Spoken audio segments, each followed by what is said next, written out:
अभी ईद की रौनक बुझी भी नहीं थी और हमारी जड़ों पर एक नया फरमान लाया गया।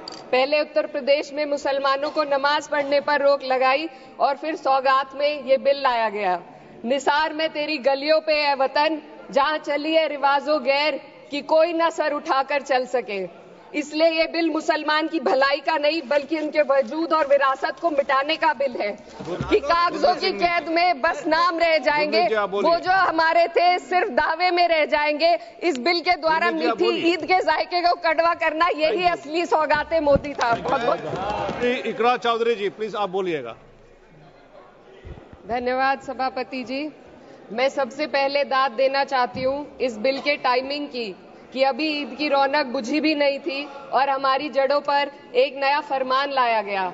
पहले उत्तर प्रदेश में मुसलमानों को नमाज पढ़ने पर रोक लगाई और फिर सौगात में ये बिल लाया गया।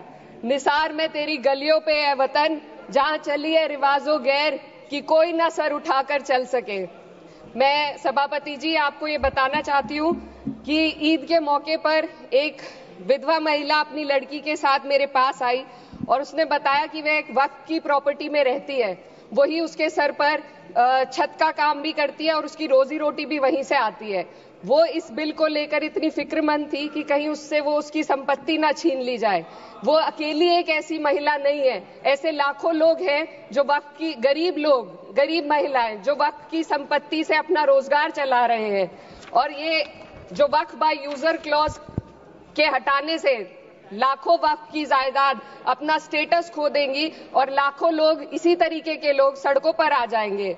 वक्फ क्या है? वक्फ बाय यूजर क्या है? इसका ये मतलब है कि कोई जायदाद अगर सालों से दीन और भलाई के कामों के लिए इस्तेमाल हो रही हो तो वो खुद ब खुद वक्फ मानी जाएगी। हिंदुस्तान की अदालतों ने भी इस बात को तस्लीम किया है।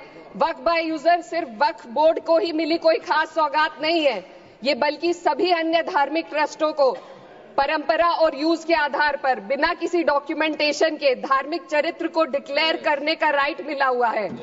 भारत के संविधान के आर्टिकल 13 क्लॉज 3 में कस्टम और यूसेज को कानूनी वैधानिकता प्रदान करता है।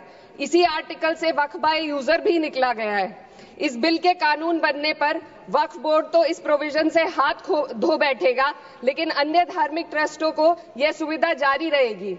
इससे भारतीय संविधान के आर्टिकल 14 और 15 का सीधा उल्लंघन है, जो धर्म और जाति के आधार पर भेदभाव और कानून के सामने सभी की बराबरी पर जोर देता है। मैं इसके साथ ये भी कहना चाहती हूँ कि सत्ता के लोग जो एक दूसरे की पीठ थपथपा रहे हैं कि वक्फ बाय यूजर का जो अमेंडमेंट इन्होंने दिया उसको एक्सेप्ट कर लिया गया है, लेकिन इनकी शरारत यह है कि उसके साथ ही एक ऐसा प्रोवाइजो इसमें शामिल किया गया जिसके आधार पर यह कहा गया है कि अगर कोई भी वक्फ की संपत्ति विवादित हो तो वो अपना वक्फ स्टेटस खो देगी। तो जो अमेंडमेंट इन्होंने दिया है जिसको एक्सेप्ट कर लिया गया है उसका कोई मतलब नहीं है, ये इनकी नीयत है जो साफ जाहिर हो रही है। सोने पर सुहागा एक काम और किया है, सरकार ने वक्फ की कानून के सेक्शन 107 को हटाकर लिमिटेशन एक्ट में 12 साल तक ही किसी के खिलाफ अदालत में जाने का प्रोविजन है। सेक्शन 107 में बोर्ड को लिमिटेशन एक्ट से राहत मिली हुई थी। वक्फ बोर्ड कभी भी अवैध कब्जाधारियों के खिलाफ अदालत जा सकता था। अगर ये सेक्शन ना हो तो अवैध कब्जा करने वाले लोग कानूनी प्रक्रिया का फायदा उठाकर वक्फ की प्रॉपर्टी को हड़प सकते हैं। अन्य धार्मिक ट्रस्टों पर भी ये लिमिटेशन एक्ट लागू नहीं होती, तो फिर वक्फ बोर्ड के साथ ये सौतेला रवैया क्यों किया जा रहा है? धर्म को देखकर दोहरी नीति क्यों अपनाई जा रही है? सेक्शन 107 और वक्फ बाय यूजर को अगर एक साथ पढ़ा जाए तो इससे लाखों वक्फ की प्रॉपर्टी पर कब्जा किया जाएगा। इसलिए ये बिल मुसलमान की भलाई का नहीं बल्कि उनके वजूद और विरासत को मिटाने का बिल है।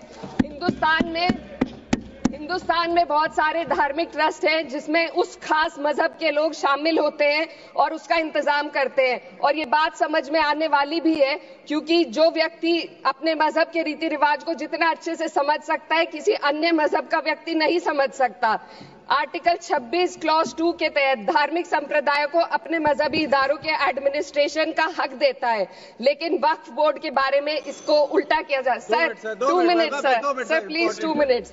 सरकार इसे एक सेक्युलर बॉडी मान रही है और इसमें गैर मुस्लिमों को शामिल करने की बात कह रही है।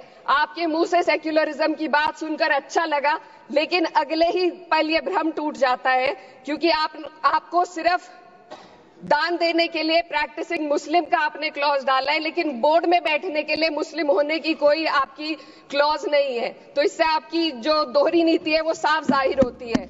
ये वही सरकार है जिसने राम जन्मभूमि ट्रस्ट में ये लिख दिया कि जिला अधिकारी भी अगर होगा तो हिंदू होना चाहिए।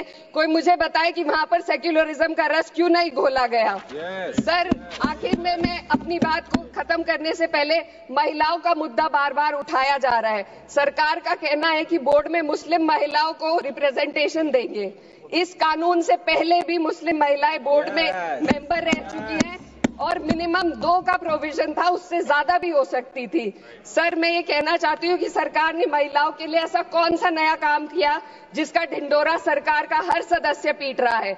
इस बात की तायीद अगर आपकी तरफ से कोई मुस्लिम महिला करती तो हम उसका यकीन भी करते, लेकिन अफसोस आपकी इतनी लंबी कतार में एक भी मुस्लिम महिला नजर नहीं आती है। सर मैं खुद एक मुस्लिम महिला हूँ, मैं सिर्फ एक सर मैं माइनॉरिटी महिला हूँ। इस सदन में हम सिर्फ 2 महिलाएं हैं और उस नाते से मैं ये बात कहना चाहती हूँ कि इस बिल के माध्यम से मुस्लिम महिलाओं को कुछ नहीं मिल रहा है। ये हमें कुछ नहीं देना चाहते, सिर्फ टोकनिज्म हमारे नाम पर बनाकर एक नैरेटिव मीडिया में चलाना चाहते हैं। तो ये बिल मुसलमान की भलाई का नहीं, उनकी पहचान को मिटाने का है। सर अंत में मैं बस यही कहना चाहती हूँ कि कागजों की कैद में बस नाम रह जाएंगे, वो जो हमारे थे सिर्फ दावे में रह जाएंगे। इस बिल के द्वारा मीठी ईद के जायके को कड़वा करना, यही असली सौगाते मोदी था। बहुत बहुत